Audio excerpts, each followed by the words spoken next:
or in Jesus' mighty name. What do you get to see there? What do you get to see there? Everything which the master committed to Joseph.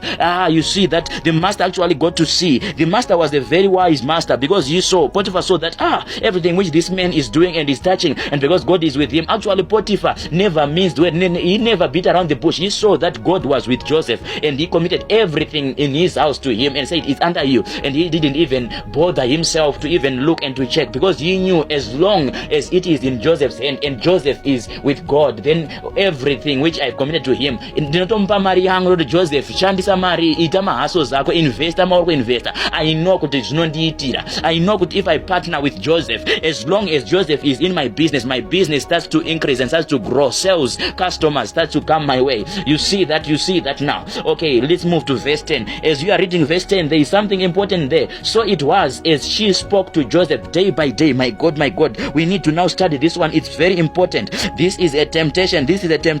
Most of us didn't know that temptation which Joseph had. Let's take it slowly, okay? Yes, let's take it slowly. Verse 10. So it was as she spoke to Joseph day by day. I want you to underline those ones. That's in verse 10, okay? That he did not heed to her. So he continued to refuse. His stand and his answer was the same each and every day. He never changed. No matter the weather, no matter the conditions, no matter what he was feeling in his body that day, his answer remained the same.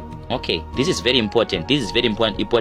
I want us to get here, because already we have now seen how potent and how powerful the presence of God is in one's life. Remember, we talked about success, we talked about prosperity, we talked about favor, we talked about promotion. All these things are coming just as a result of the presence of God being in your life. So already, if you are someone who is wise, you are already desiring for the presence of God. So by now, I'm sure you are already asking yourself, how can I have this relationship with God? How can I always be with God, and how can God always be with me? So here is the answer.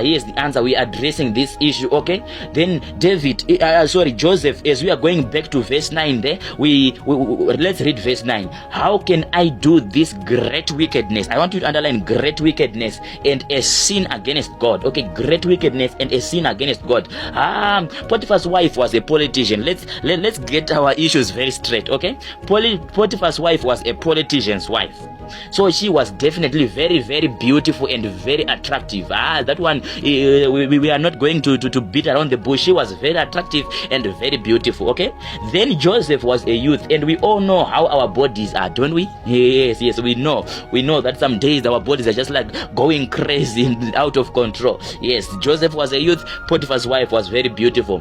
Yet day after day, remember our verse 10, day after day. So this was not just a once off thing. This temptation was coming daily, on a daily basis, day after day. Potiphar's wife was continuing to be persistent, coming to Joseph and saying, sleep with me, lie with me. But yet day after day, Joseph refused to lie with his master's wife.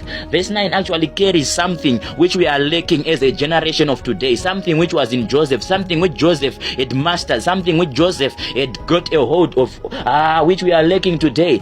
Do you know what that thing is? It's the definitions. Yes. How do you view and define sleeping with someone's wife, for example? Those definitions, they are important. Today we are just talking about sleeping with someone's wife. We are talking about immorality. But you will see that we have lost definitions. We have lost definitions concerning so many issues about the commands and the word of God. There are so many things which we are now just taking for granted. We have lost the true definitions. How do you view as a youth of today? How do you view and define sleeping with someone whom you are not married to? How do you view it? How do you view sleeping with someone who you know that this one is someone's wife? How do you view it as someone who is living in today's generation? What do you actually call it? Do you call it normal? Munomati small here. Kana tononzi mpana wakadziya, mpana ukutaura kuti ndizo wakarara nebhebhi rabosi wako, wakarara nebhebhi repa. Those things, you see now, our generation has lost the true definitions of things, and we have replaced them, and it seems like it's something normal. We actually, what is your attitude and your stand on the issue of purity? What is your attitude and your stand on sin? Are you not compromising? Are you not just obeying God only when it's convenient for you and when people are not around? We hear that day by day Joseph continued to refuse. When people were there and when there was no one to witness, Joseph continued to refuse. Why? Because he had a strong definition of what sin truly was. He had a strong definition of what sleeping with someone's wife truly was and truly meant to him. If you're going to listen to Joseph as he was saying, he said this is a great wickedness. But today, our views and our perception of these things is totally different. He said it's a great wickedness and a sin against God. Do you view it that same way? Sleeping with a lady whom you are not yet married to, do you see it as a great wickedness and a great sin against God? Do you see it that way?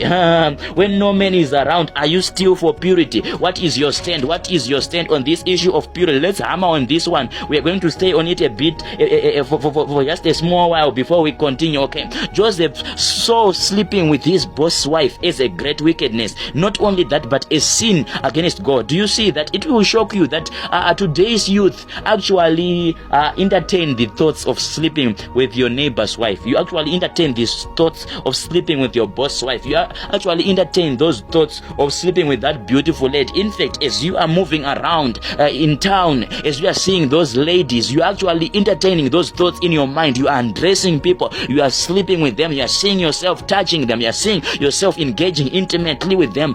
We are actually a youth who have just allowed our thoughts to accept those things. And I'm telling you the truth, as you are seeing a youth just moving around, they have slept with so many people as they were coming from that direction. I'm telling you, as they were passing this lady and as they were looking back to check them, they were just imagining things and allowing things to happen in their mind. But I'm going to tell you something here, something very important. This is where it all actually starts. Those thoughts, okay? If it's actually permitted to be even thought, to be even imagined and acted upon in your mind, if you just allow your mind to go there, to wander there, and allow those pictures to be filling your mind and your thoughts, if you even allow it, then already your stand on purity has been compromised. Your stand on purity has already been compromised because you have already allowed it to be playing out in your mind. One day when those desires rise up so greatly and no one is around, I'm telling you, you are going to yield. You are going to yield. Why? Because you didn't guard those gates to begin with. So let your stand on purity go even beyond just engaging in those things. Let it go even to the mind. Don't allow your mind to do certain things. Don't allow your mind to linger and to wander on certain things. As those thoughts are coming, start to meditate on the word. Bring in the word of God to defend and to say those thoughts. Jesus was actually saying one day, I'm telling you, if a man so much as looks at a beautiful lady with lust, he has already committed adultery with her in his heart. So what was Jesus trying to tell you? Start from that very same heart. Start from guarding your eyes. Yes, we know that the ladies today, they are dressing in some I know those ways which ladies are dressing, but as you are looking at it, don't look twice. Job said, I promised and made a covenant with my eyes not to look twice at a beautiful young lady, because he knew that the moment you are now looking the second time, you are already now engaging your mind. Your mind is now starting to imagine things, and pictures are starting to be created in your mind. So it's your duty to now guard your mind. Guard your mind. All right, today's generation, I'm telling you the truth, today's generation would be the one to even approach Potiphar's wife. Today's generation, the boys of today, muri kutamba ne boys vemazuva ndo rindotanga kuenda kune mukadzi waPotifa baba rotono suggesta that arrangement. God that doesn't stay there. The main issue why we are addressing this one is because all those results we were talking about. Yes, you are seeing that you are down spiritually, you are seeing that you are down financially, you are seeing that you are down health wise, you are seeing that you are down in all those areas of your life. But what I'm just trying to show you is that the key and the answer for you to be brought up is the presence of God. But God doesn't stay where there is compromise. God doesn't stay there. That's why we are hammering on this issue of purity. If we continue as the people of compromise, and if we forgo the issue of purity, then we can never at all host the presence of God in our lives. So Joseph would rather suffer in his flesh, and day by day I'm sure he was just commanding his desires and his appetite and saying, calm down my body, calm down. I know that you want to do this, I know that you are desiring to do this, but I would rather not satisfy my pleasures. I would rather not satisfy my pleasures. I would rather not lose the presence of God. My God, my God, my God. Yes, that was Joseph for us. Okay, right.